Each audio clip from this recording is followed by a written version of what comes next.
Romains 6, verset 22 à 23. Verset 22 dit, mais maintenant, étant affranchi du péché, est devenu esclave de Dieu. Qui sont esclaves de Dieu ici? Si vous n'êtes pas esclave de Dieu, vous êtes esclave du péché. L'un des deux. Tu n'es pas esclave de Dieu, tu es esclave du péché. Les gens n'aiment pas être appelés esclaves.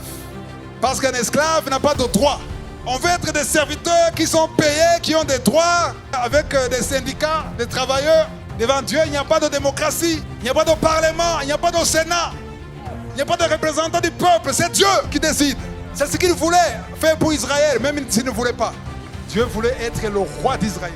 Mais il disait, non, nous voulons un Dieu comme les autres nations. Alors Dieu veut qu'il soit son esclave. Ça ne sonne pas bien, mais c'est bon. Parce que quand tu es esclave, tu appartiens à Dieu.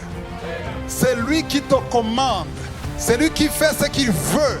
Il te change comme il veut. Il te donne la forme qu'il veut.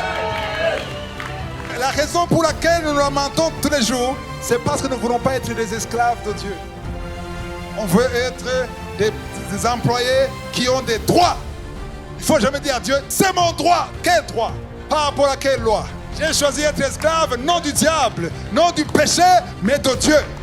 Et quand tu es esclave de Dieu, tu n'as pas de droit à demander, à réclamer. Le maître qui est notre maître, il nous aime, il pense à toi, il veut ton bien. L'esclavage de Dieu, c'est un bon esclavage. Parce que ça nous guide vers la fin qui est bonne. Tu peux traverser les moments difficiles, mais la fin est bonne. La fin, c'est la vie éternelle.